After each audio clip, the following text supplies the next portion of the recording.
केदारनाथ उपचुनाव की कवरेज लगातार हमारी जारी है और जैसे आज कालीमठ घाटी में लगातार हम जगह जगह जाकर लोगों की समस्याएं जान रहे हैं। कालीमठ घाटी राज्य बनने के बाद से उपेक्षा का शिकार रही है। भले ही राजनेताओं ने इस घाटी को केवल वोट बैंक के तौर पे इस्तेमाल किया हो, लेकिन आज भी ये घाटी बुनियादी सुविधाओं से जूझ रही है। मेरे साथ हम अभी कोटमा में मौजूद है और स्यासुगढ़ के प्रधान जी हमारे साथ। सर क्या नाम है आपका? सर मेरा नाम राकेश रावत है। मैं सबसे पहले केदारखंड न्यूज़ का धन्यवाद अदा करता हूं, जो आप लोगों ने हमारी आवाज़ को सुना और हमारे क्षेत्र के बारे में जानने की कोशिश की। सर हम लगातार प्रयास करने के बाद भी अभी तक हमारे गांव की जो वृद्ध व्यक्ति हैं, चाहे कोई मातृ शक्ति हैं, जो प्रसव पीड़ा में कितनी, यहाँ से लगभग 5 किलोमीटर दूर मेरा गांव पड़ता है कोटमा में, आके नेता लोग तो यहाँ आके बोलते हैं कि ये इस गांव का नाम क्या है। अभी भी कुछ लोग आए थे, वो कह रहे थे ये गांव कौन सा गांव है। मैंने कहा गांव में जाके पता करो। यहाँ वहाँ जाने के लिए तो आप बोल रहे हैं गांव का नाम, यहाँ से क्यों पूछ रहे हैं? गांव में जाके तब जाके पता करो कि ये गांव कौन है, कितनी चढ़ाई चढ़नी पड़ती है इस गांव के लिए। और उसके बाद मैं ये आप लोगों से न्यूज़ चैनल के माध्यम से ये जताना चाहता हूँ सर, हम अभी हमारे जो बहिष्कार का वो धमकी दे रखी थी हमारी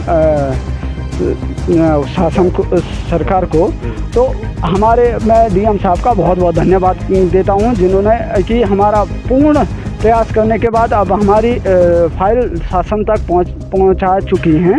और अच्छा ये बताओ मुझे, ये फाइल कब से जा रही है, कब से यहाँ सर्वे हो रही है, कब से यहाँ सड़क की बात? सर्वे तो सर लगातार पिछले प्रधान लोगों के द्वारा भी हुई थी। मेरे को भी लगातार विभाग द्वारा अपना झूठा आश्वासन ही कहूँगा मैं, क्योंकि विभाग द्वारा या तो उनको जानकारी नहीं थी कि ये फॉरेस्ट लैंड के चक्कर में हमें अटकाया हुआ था, और अब जाके विभाग, किस विभाग ने? पीडब्ल्यूडी ऊखीमठ ने सर्वे किया? पीडब्ल्यूडी ऊखीमठ फॉरेस्ट वालों ने।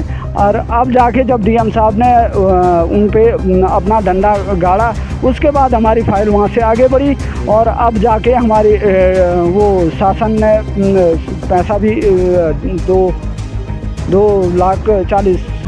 2 करोड़ 40 लाख का वो पैसा भी दे दिया है। अभी जो मुख्यतः तुम्हारी समस्या ये है कि यहाँ से जो सामने गांव दिख रहा है स्यासुगढ़ इसका नाम है, और यहाँ से लगभग 5 किलोमीटर की पैदल दूरी तय करते हैं। और आप समझ सकते हैं कि गर्भवती महिलाएं, बीमार बुजुर्ग कैसे, मुझे लगता है कि डंडियों के सहारे लाते हैं। डंडियों के सहारे सर, अभी पिछले 2-3 महीने बाद 2 महिलाएं जंगल में गिरी, तो उनको धोतियों की पल्ली बना के गांव वालों युवाओं द्वारा लाया गया।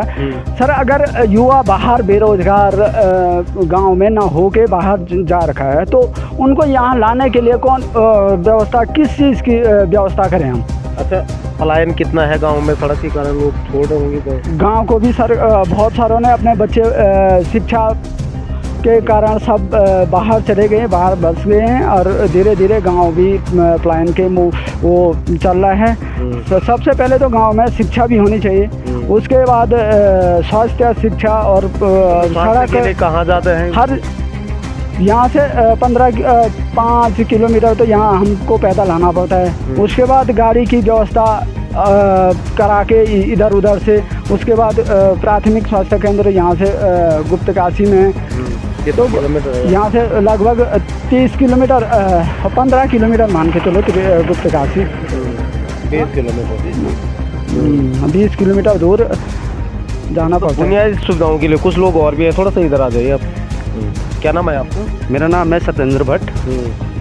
आजकल जो उपचुनाव हो रहा है, इस उपचुनाव में क्या क्या इस क्षेत्र के मुद्दे हैं, किन बुनियादी सुविधाओं से ये क्षेत्र? अभी जब चुनाव आ गया है तो सारे जो भी नेता लोग आते हैं बोलते हैं ऐसे हो जाएगा, वैसे हो जाएगा।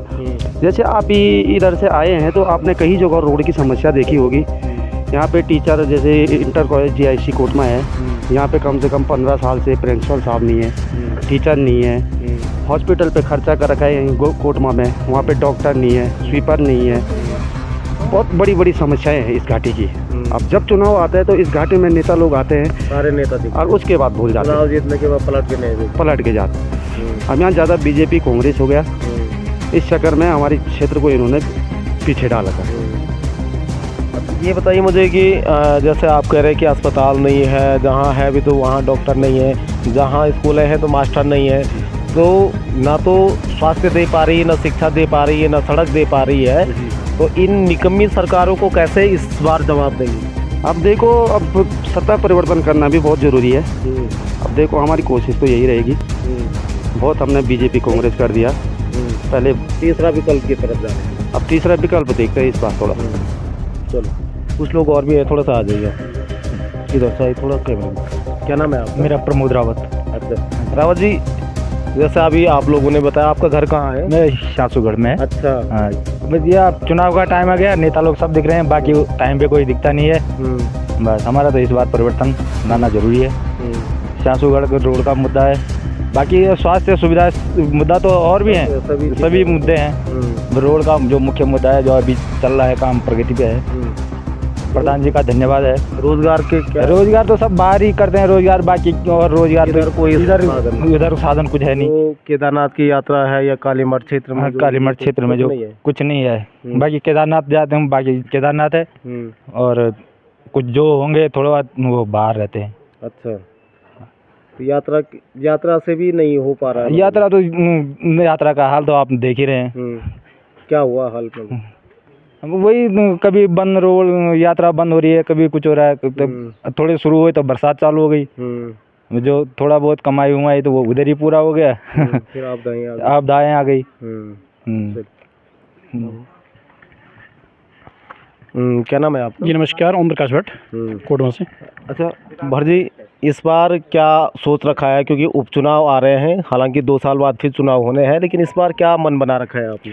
सबसे पहले तो हमारा ये जो उपचुनाव हो रहे हैं उसका बहिष्कार था पूर्ण रूप से, और शासन कारण था बहिष्कार ये था कि हमारे एक सूत्री जो मांग थी सबसे पहले 84 से केदारनाथ पैदल ट्रैक जोड़ने की, क्योंकि जैसे आप जानते हैं कि 2013 की आपदा में उस ट्रैक के रास्ते जो रामबाड़ा से होते हैं, और जो अभी 31 जुलाई को जो ये जी एक सूत्री मांग ये थी हमारी। और वैसे जो जन समस्याएं बहुत हैं यहाँ पे, शिक्षा की समस्या है, अंग्रेजी और आपका गणित का शिक्षक जो इंटर कॉलेज में होता है वो काफ़ी लंबे समय से नहीं है, और आपका जो प्रधानाचार्य जी हैं, तो प्रधानाचार्य का पद भी रिक्त है, वो चल रहा है।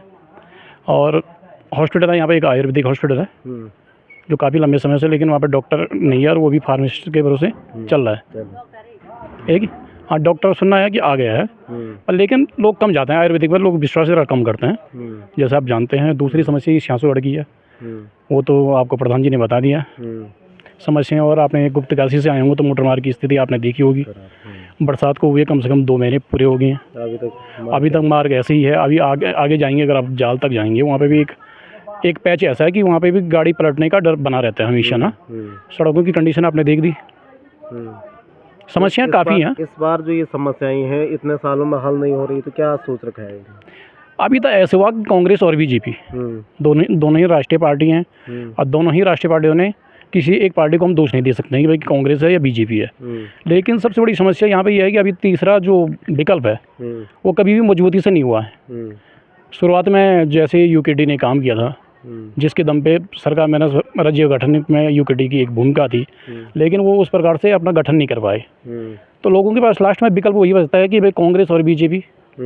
बाकी तो ऐसा है कि भाई मत अगर तीसरा विकल्प भी देखते हैं तो तीसरा विकल्प भी लोगों को डर यही रहता है कि वो जाएगा। आयोग ने तो नोटा भी दिया है, तीसरा नोटा यहाँ पे तो है, वो है, लेकिन तीसरा विकल्प नोटा दबाने का भी फायदा नहीं होता है। कितने लोगों का आप वो नकारोगे? बात ही है क्या? नहीं, कम से कम ये तो लगे इनको कि भाई इनको कोई पसंद नहीं कर रहा। हाँ, वो है, वो विकल्प तो है तीसरा। चलिए, लेकिन जो असल मुद्दे हैं, जैसे मैंने शुरू में भी कहा, बुनियादी सवालों के लिए इस राज्य की स्थापना की गई थी, कल्पना की गई थी, वो सपनों का उत्तराखंड आज भी नहीं बन पाया है, और आज भी वही लोग सड़क, शिक्षा, स्वास्थ्य जैसे बुनियादी मुद्दों के लिए जूझ रहे हैं, इन समस्याओं के लिए संघर्ष कर रहे हैं। तो आप समझ सकते हैं कि बारी बारी से जिन राष्ट्रीय पार्टियों ने उत्तराखंड में राज किया है, उन्होंने उत्तराखंड के निवासियों को कैसे हाशिए पर धकेल रखा है। हालांकि चुनाव में लोकतंत्र का एक बड़ा हथियार होता है उनको जवाब देने के लिए, तो इस बार देखते हैं कि लोग क्या कुछ अपने मताधिकार का प्रयोग करते हैं।